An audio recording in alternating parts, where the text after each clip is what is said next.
Chers internautes, chers téléspectateurs, bonjour, bienvenue dans Voyance Live spéciale Pleine Lune. Et pour cette toute nouvelle émission, j'ai le grand plaisir d'accueillir notre astrologue préférée, Marie de Wulf. Marie, bonjour. Bonjour Émilie et bonjour à vous tous. Et puis on va dire un petit coucou à Valérie aussi qui est à la technique. Merci beaucoup Marie. Donc pour ceux qui ne la connaissent pas déjà, donc Marie est astrologue tarologue et vous pouvez la découvrir dans plusieurs émissions comme Idée Astro, 100% Voyance ou encore Rêvez-vous. Donc merci beaucoup Marie de passer ce moment parmi nous. Donc nous allons parler ensemble de la pleine lune. On va voir ce que tu as à nous raconter. La magie de cette émission, c'est que nous la fabriquons ensemble. Donc si vous avez des questions concernant la pleine lune, n'hésitez pas à vous rendre sur les réseaux sociaux et à commenter cette vidéo. Nous nous ferons un plaisir d'y répondre lors d'une prochaine émission. N'hésitez pas également à en parler à vos amis, ça nous fera toujours plaisir également de pouvoir répondre à leurs questions. Au sommaire de cette émission spéciale pleine lune, dans l'horoscope au télescope, nous découvrirons les influences de cette pleine lune selon les signes du zodiaque. Marie nous racontera tout. Puis nous ouvrirons notre dossier spécial Lune à la Une consacré aujourd'hui au Nouvel An chinois. Enfin, dans la story du jour, Marie nous fera une démonstration de son talent d'astrologue avec un cas pratique, celui de Nathalie, une internaute qui a sollicité notre aide sur les réseaux sociaux. Marie a donc effectué son thème. Tout au long de l'année, Marie est disponible en consultation privée pour effectuer votre thème astral et également vos prévisions personnalisées. Il vous suffit pour cela de composer le 01 75 75 40 42. Si vous ne nous avez jamais appelé, vous bénéficiez de l'offre découverte exceptionnelle de 10 minutes de consultation gratuite, puis 3 € à la minute sur notre sélection de voyants. 01 75 75 40 42. Vous appelez à ce numéro au prix d'un appel local et un téléconseiller vous guidera dans votre choix avant la mise en relation avec votre voyant. Et démarrons tout de suite ce programme avec l'horoscope au télescope. Alors Marie, tu as effectué le thème astral de cette pleine lune. Que peux-tu nous en dire? Alors cette pleine lune de février, eh bien, elle se fait en Vierge et qui va aussi rayonner sur le Poisson.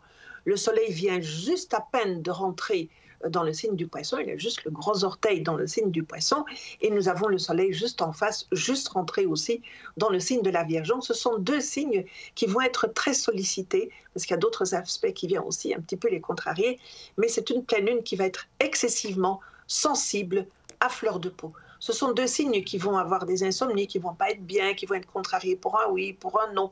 Voyez-vous, on n'est pas bien, mais on n'est pas mal non plus. On est un petit peu comme ça entre chien et loup, hein, dans ses humeurs, dans sa manière d'être. Voyez-vous, c'est une période qu'il faudrait peut-être mieux mettre les gens un petit peu sous la couette, un petit peu à l'écart, ou en tout cas un petit peu dans leur fort intérieur. Vous voyez, voilà, de ne pas trop aller les solliciter, parce qu'il y a aussi...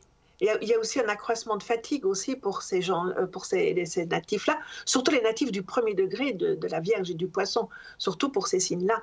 Et en plus, nous avons aussi un petit Mars et un petit Mercure qui vient, Uranus, qui viennent les contrarier encore plus. Donc, il va y avoir comme ça des moments avec des exacerbations irritables.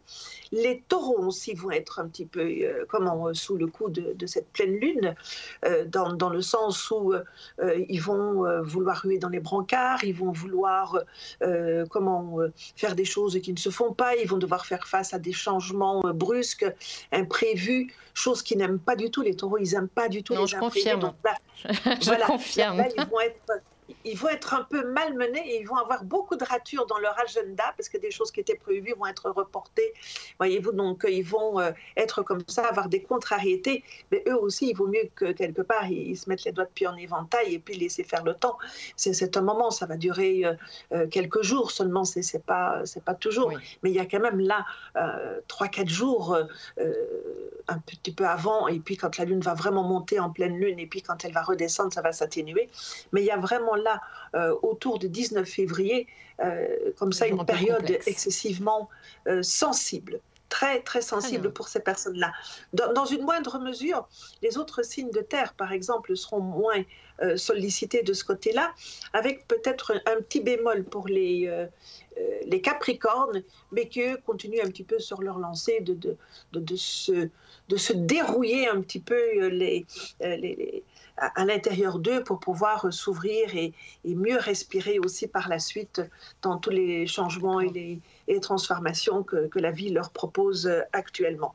Donc, je vais prendre un petit mot que j'aime beaucoup, donc quelques jours très rock'n'roll pour les Vierges et pour les Poissons, et accompagnés des Taureaux.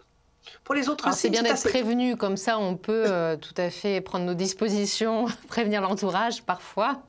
Voilà. Merci Marie. Alors y a-t-il en revanche des signes un petit peu plus, un top des signes pour cette pleine lune, ou c'est pas quelque chose qui ressort? Que peux-tu nous en dire? Alors, je dirais que des signes un petit peu plus, plus confortables dans cette pleine lune, je parlerai des lions et des taureaux, des sagittaires, pardon, des lions et des sagittaires qui vont être un peu plus confortables, plus soft, plus arrondis comme ça. Le bélier qui retrouve de la tranquillité, surtout les troisièmes décans, qui vont retrouver, eux, par contre, un peu de tranquillité. Ils ont moins la tête près du bonnet, n'est-ce pas, Émilie? Merci, Marie. Donc, ils vont être un peu plus calmes. Alors, les cancers, eux aussi, vont être, je dirais, ils sont sollicités par ricochet. Donc, ce n'est pas eux directement qui sont touchés par cette lune, bien que la lune est leur planète maîtresse de leur signe, mais ils vont être touchés par ricochet. Donc, ils vont recevoir quelque part ou le côté empathique des lions ou des sagittaires, mais aussi ils vont recevoir aussi tout ce côté fleur de peau, énervement, sensibilité, qui se transforme en sensiblerie des signes du poisson surtout, et du signe de la Vierge. Voilà, eux, ils vont être plus touchés par ricochet. Très bien, merci beaucoup Marie. Alors, donc c'est la pleine lune, elle a des influences sur nous, humains, animaux également.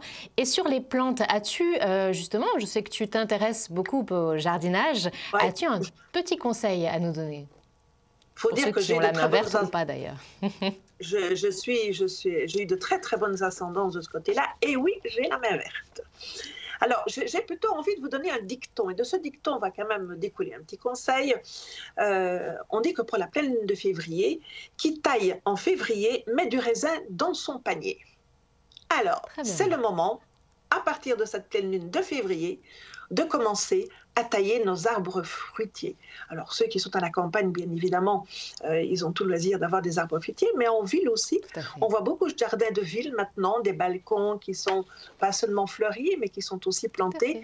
Donc, si vous avez sur vos balcons, sur vos terrasses, sur votre toit, ou bien dans votre jardin, eh bien, commencez à tailler, mais dès que la pleine lune va commencer, sera passée, donc il faudra être passé le 19 février, de commencer à tailler les arbustes. Eh bien, merci beaucoup, Marie. Les fruitiers, surtout les fruitiers. Surtout les fruitiers. Et aussi de commencer pour les régions plus méridionales, commencer à planter l'ail et les oignons. Merci Marie pour ces précieux conseils. Voilà, moi je n'ai pas la main verte et donc je suis vraiment tes conseils à la lettre. Parce que je sais que toi tu t'y connais bien en la matière. Et n'hésitez pas à nous envoyer vos photos de jardin d'ailleurs. Ça nous intéresse, qu'ils soient à la ville ou dans les champs. Très bien, eh bien merci beaucoup pour tout cela. Nous allons passer dans un instant dans notre dossier Lune à la Une consacré au Nouvel An chinois. Juste avant cela, je me permets de rappeler que Marie est disponible en consultation privée et pour effectuer votre thème astral ainsi que vos prévisions astrales personnalisées. Il vous suffit pour cela de la contacter au 01 75 75 40 42. Si vous ne nous avez jamais appelé, vous bénéficiez de l'offre découverte exceptionnelle de 10 minutes de consultation gratuite, puis 3 € à la minute sur notre sélection de voyants. 01 75 75 40 42. Vous appelez à ce numéro au prix d'un appel local et un téléconseiller vous guidera dans votre choix avant la mise en relation avec votre voyant. Mais ouvrons tout de suite notre chapitre Lune à la Une consacré aujourd'hui au Nouvel An chinois. Donc, pour ceux qui ne le savent pas déjà, depuis le 5 février, nous sommes passés donc dans la nouvelle année chinoise. Nous avons quitté l'année du chien de terre pour passer dans l'année du cochon de terre. Voilà. Alors, petite particularité, le nouvel an chinois change chaque année de date. Mais alors, pourquoi, me direz-vous? Est-ce que tu le sais, Marie? Oui, c'est à cause de la Lune, justement. Exactement, voilà. Les Chinois ont un calendrier lunisolaire, donc également basé sur la Lune. Et alors, si la date du Nouvel An change chaque année, elle tombe toujours au moment de la deuxième nouvelle lune après le solstice d'hiver. Voilà, donc il faut savoir que chaque année est associée à l'un des 12 signes du zodiaque, qui ne sont pas les mêmes que les nôtres. On parle là d'animaux, donc il y a notamment le rat, le bœuf, le tigre ou encore le cochon, par exemple, qui nous concernent. Alors, si on prend les croyances populaires, ce cochon est sincère, honnête, confiant, sociable, travailleur et obstiné. Alors, quelques cochons célèbres, pour ne pas parler de hashtag bien sûr, hein, mais quelques cochons célèbres, donc Hélène Ségara, Julien Clerc ou encore Patrick Bruel. Voilà, la nouvelle année donc, est associée à un animal, il est également associé à un élément. Donc parmi les 5 éléments qu'on appelle cosmogoniques, donc le bois, le feu, la terre, le métal et l'eau. Et donc cette année est placée sous le signe du cochon de terre. Mais alors, que nous prévoit ce cochon de terre pour cette nouvelle année? Eh bien, bonne nouvelle, puisque ce cochon place cette année sous le signe de la sécurité, de l'échange pacifique, dont on a bien besoin en ce moment, de la bienveillance, du bien-être et de la consolidation des connaissances. Alors, côté festivités, les festivités de la nouvelle année s'étendent sur 15 jours. Donc, à partir de la nouvelle lune jusqu'à la pleine lune, donc jusqu'à ce soir. Et on clôture donc ces festivités par la fête des lanternes. La fête des lanternes est une fête donc essentiellement nocturne, même si en journée, on peut bien sûr assister à des activités artistiques.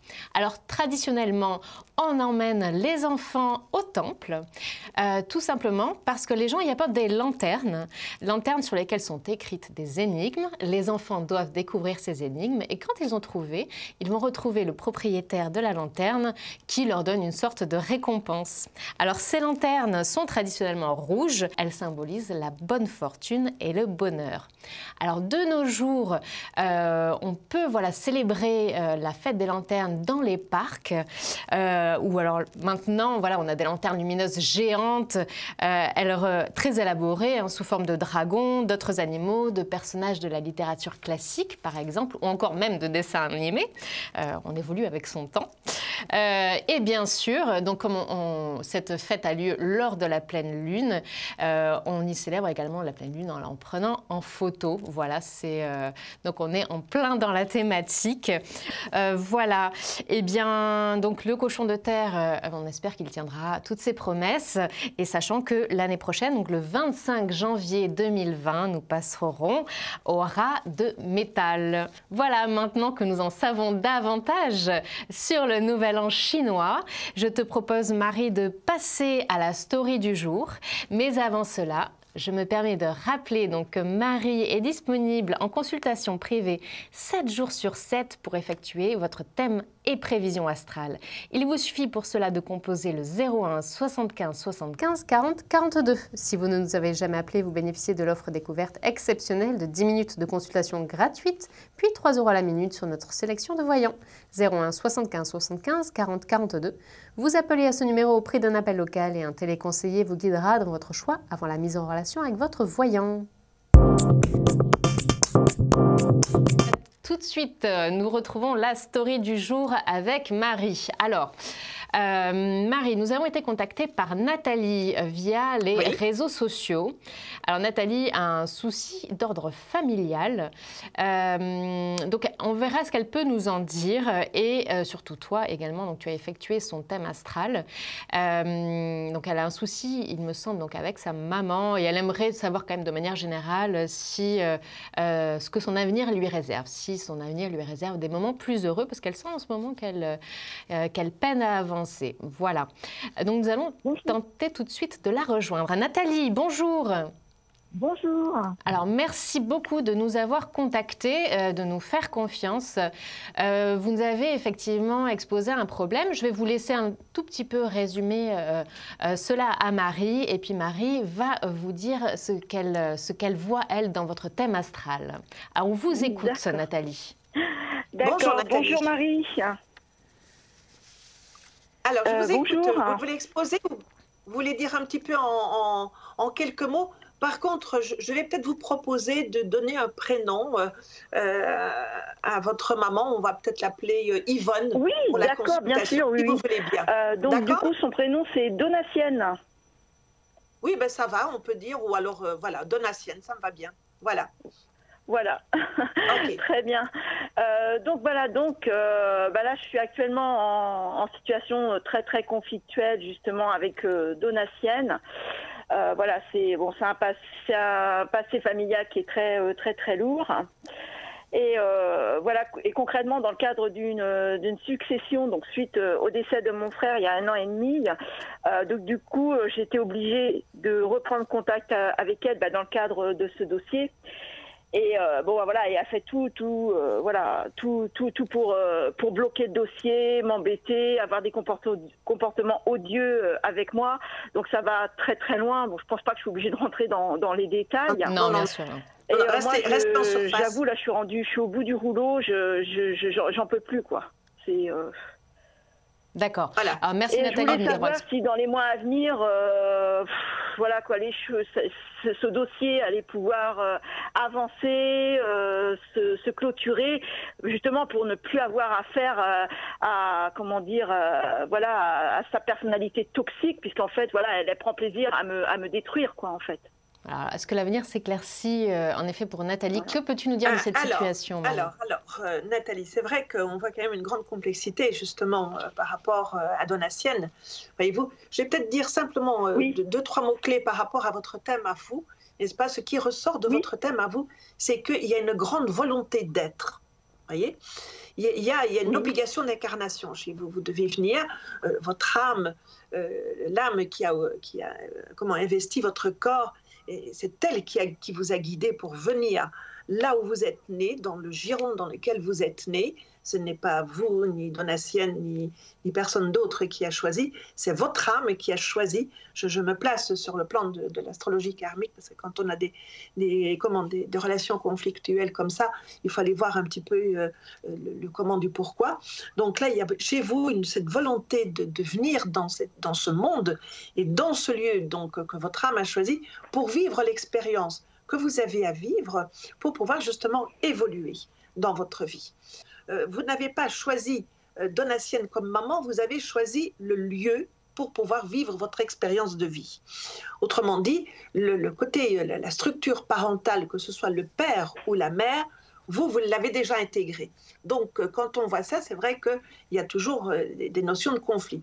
En plus de ça, on voit la façon dont vous vivez Donatienne, voyez-vous, parce que c'est comment vous la recevez, n'est-ce pas? D'abord, vous la recevez vous aussi avec son héritage génétique à elle, son héritage psychologique à elle, voyez-vous. Vous aussi, vous héritez de ça. Donc, elle vous le transmet aussi au passage, n'est-ce pas? Mais on voit aussi que c'est une femme qui est très limitative. Donc, elle coupe les ailes. C'est quelqu'un qui empêche un petit peu ces petits poussins de sortir un petit peu de sous sa couvée, voyez-vous, de sous ses ailes. Alors, de l'autre côté, comme je vous ai dit, vous aviez une volonté d'être, donc à un certain moment dans la vie, il y a comme ça d'autres éléments qui rentrent en jeu pour pouvoir, à un moment donné, rompre les chaînes qui sont là. Et pour vous, elles sont en train de se faire, ces chaînes-là. Donc, elles sont déjà présentes depuis quelque temps, mais donc au travers des aspects, pour que vous puissiez, à un moment donné, véritablement prendre votre envol et votre émancipation. Et ça, c'est en train de se faire. Et ça se fait. Et c'est d'autant plus dur que ce soit pour vous, d'un côté de cette situation, ou pour Donatienne, qui est de l'autre côté de la situation, parce que vous êtes quand même à deux sur un tranchant, vous voyez, chacune vit cette situation à sa manière. Je ne lui trouve pas d'excuses du tout, n'est-ce pas? Mais chacun vit cette situation qui est assez violente pour l'une comme pour l'autre. Il ne faut jamais négliger non plus la personne qui est en face ou la partie qui est en face. Donc, il y a vraiment une rupture qui est en train de se faire. Donc cette rupture, elle est émancipative. Donc vous allez vous émanciper et cette situation, nouvelle, justement, voilà, et justement cette situation qui se concrétise vraiment par cette situation que vous connaissez de succession, mais là sur le plan juridique, je ne vous en parlerai pas parce que nous ne pouvons pas aborder ces choses-là. Voyez-vous, ça c'est un événement qui va vous permettre justement de faire cette émancipation, de couper cette chaîne et de pouvoir prendre votre envol. Une sorte de deuil de la relation finalement. Après ça, il vous appartiendra de construire. Oui, je comprends. Moi, le problème, c'est que moi, j'avais déjà coupé toute relation avec elle déjà depuis plusieurs années. Mais avec voilà, cette histoire de succession, il a fallu forcément reprendre, revoir à nouveau des contacts, bon, que j'ai quand même essayé de pas trop approfondir, parce que du coup, elle en a profité pour voilà, pour faire ce qu'elle faisait avant, hein, c'est-à-dire voilà, me détruire, être d'une grande méchanceté, enfin voilà. Et il y a une chose aussi. Mais tant que le dossier n'est pas, ce dossier-là n'est pas clos, je subis indirectement en fait ces effets néfastes. C'est pour ça que moi, ma question, c'est de savoir est-ce que ce dossier va enfin voilà, se clôturer d'une façon ou d'une autre voilà, dans les mois qui viennent pour justement voilà, faire table rase et ne plus avoir de contact avec elle, même de façon, je veux dire, par l'intermédiaire d'organismes ou du notaire ou quoi que ce soit, parce que moi, je n'en peux plus, quoi. Je suis toujours en train dans ce truc et qu'elle mette tout le temps des bâtons dans les roues. Je voudrais que le dossier soit clos, justement, pour pouvoir vraiment couper définitivement. Ça va se couper. Ça dure encore des mois et des mois et des mois. Moi, là, je suis à bout de souffle. Là, je n'en peux plus, quoi. C'était ça. Donc, Marie, ce que vous avez vécu, la rupture que vous avez faite, vous avez plutôt fermé une porte. Vous n'avez pas coupé. C'est une porte qui était fermée. Oui. La coupure, au travers sur les aspects de transit de votre terme de naissance, la coupure, c'est maintenant qu'elle se fait. Et pour qu'elle puisse se faire, il fallait qu'il y ait un événement qui réouvre la porte pour que vous puissiez faire la coupure. Et maintenant, elle se fait la coupure, Marie, vraiment. dans le thème astral de Nathalie, est-ce que tu peux envisager justement une période plus favorable à une sorte de reconstruction finalement, quelque chose qui va de l'avant? Est-ce que tu as décelé cela? C'est en train de se faire. C'est ça, c'est un chemin. La vraie coupure, celle qui vraiment dissocie vos âmes, je vais dire ça comme ça, qui vous dissocie, vous, c'est maintenant qu'elle se fait. Elle est en train de se faire. Donc là, elle est en train de se faire. D'où ce passage douloureux. Pardon? D'où voilà, ces événements douloureux. Voilà, aujourd'hui, c'est compliqué de fermer une... Voilà, ils sont venus pour pouvoir faire cette coupure-là. Donc, elle est en train de se faire. Elle est, je dirais que si je prends une image, que le couteau est en train, ou la scie est en train de scier le maillon de chaîne qui vous retient encore, voyez-vous. Donc là, vous arrivez presque au bout, il n'y a plus grand-chose à scier. Et s'il fallait se projeter un petit peu dans le temps, la reconstruction, elle reviendra, elle commencera, elle ne sera pas finie, mais elle commencera à se mettre en place dans le deuxième semestre de cette année. Voilà, Nathalie, vraiment garder confiance. J'espère que voilà, tout va pouvoir s'améliorer. Vous êtes courageuse. Au fil des mois qui viennent. On arrive au bout, hein, on arrive au bout. Et je retournais un petit peu cette scie. Vous êtes courageuse. Qui arrive presque au bout du maillon et qui va rompre ce maillon. D'accord. Voilà, on y arrive. Mais c'est toujours les derniers moments qui sont Merci beaucoup Nathalie, et n'hésitez pas surtout voilà, à nous tenir informés, que ce soit en petit message ou par téléphone. Vous êtes libre de faire ce que vous souhaitez, mais n'hésitez surtout pas à nous tenir au courant. D'accord. Gardez confiance en vous, vous êtes forte et voilà, vous devriez pouvoir respirer un petit peu à partir du deuxième semestre, aller de l'avant et apercevoir un horizon plus favorable. On vous le souhaite en tous les cas de tout cœur. Plus lumineux. Plus lumineux. Voilà. Oui. Écoutez, je vous remercie beaucoup. Courage à vous, Nathalie. Au revoir et encore merci de votre confiance. Au revoir. Au revoir, Nathalie. Voilà, alors en effet, il y a des sujets un petit peu compliqués et quand c'est comme cela, ne restez bien évidemment pas seul. Entourez-vous voilà, de proches, de gens que vous aimez ou encore, voilà, comme Nathalie l'a fait, n'hésitez pas à demander un accompagnement par Marie, par exemple, qui a l'habitude d'accompagner ce genre de problème, on va dire. Et donc, pour cela, sachez que Marie est bien sûr disponible tout au long de l'année en consultation privée. Voilà, il vous suffit pour cela d'appeler au numéro qui s'affiche en ce moment même en bas de votre écran, donc le 01 75 75 35 45. Vous voyez, elle aperçoit effectivement, donc à partir d'un thème astral, une situation conflictuelle, parfois donc effectivement les dénouements, comme là ça peut être le cas, même si c'est un chemin un peu long, mais en tous les cas elle peut vous donner comme ça des petits et à la fois des petits espoirs, j'ai envie de dire, et puis des petites notions de temps, donc qui sont ma foi indispensables quand on a envie un petit peu de voir le bout du chemin. Voilà. Bien. Alors, le bout du tunnel, Émilie. Et ce qu'il y a de bien avec un tunnel, c'est qu'il y a toujours une sortie. Merci beaucoup, Marie. Voilà. Eh bien, écoute, Marie, un grand merci encore de nous avoir accompagnés tout au long de ce programme. C'est un grand plaisir chaque mois de te retrouver dans cette émission spéciale Pleine Lune. Un petit mot pour conclure ? Ben, écoute, c'est toujours un plaisir pour moi aussi de faire ça avec vous, de faire ça avec nos internautes qui sont là et qui ont des préoccupations. Et puis voilà, je vais vous souhaiter quand même, pour tous ces petits signes-là, les signes que j'ai dit qui étaient un petit peu plus difficiles, essayez quelque part de rester un petit peu plus confiné au coin du feu. Ce sera beaucoup plus confortable pour vous que de vous exposer comme ça à toute l'irritabilité de cette pleine lune. Voilà. Très bien. Merci beaucoup, Marie, et à très bientôt. Alors, à très bientôt. Oui, à très bientôt, Marie. Quant à nous, eh bien, on se retrouve pour la prochaine pleine lune qui aura lieu le 21 mars 2019. Avant cela, je ne peux pas vous laisser comme cela parce qu'il s'est passé une incroyable prouesse et qui s'inscrit parfaitement dans notre émission de ce jour.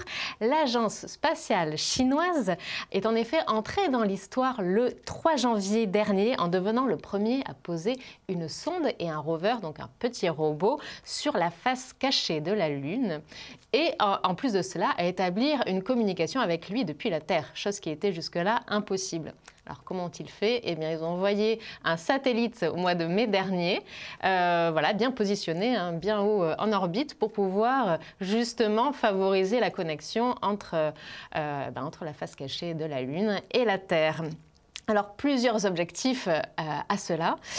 Parmi cela, donc une mission géologique et minier, une mission de télécommunication et une mission biologique. Il faut savoir en effet que sur la face cachée de la Lune, eh bien maintenant, il y a une petite serre dans laquelle voilà, plusieurs graines ont été embarquées, notamment des graines de pommes de terre, ou pommes de lune du coup, ou encore des graines de coton. Et alors donc, bonne nouvelle, c'était là il y a quelques jours, le 15 janvier dernier, on a reçu une vidéo de la face cachée de la Lune avec la vidéo donc d'une graine de coton en train de germer. Voilà, donc c'est une grande première dans toute l'histoire. Donc ça méritait, ça méritait une petite brève dans cette émission. Alors, je ne sais pas ce que tu en penses, Marie, mais moi, je me dis que peut-être l'Agence spatiale chinoise aura besoin de tes conseils en matière de jardinage selon le cycle de la Lune. Là, je pense on va peut-être les contacter. On peut toujours rêver.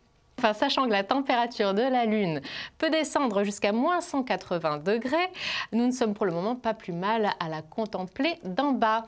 Voilà, et si pendant que vous avez les yeux levés au ciel, vous apercevez quelques étoiles filantes, n'oubliez pas de faire un vœu, car c'est comme cela qu'il se réalise.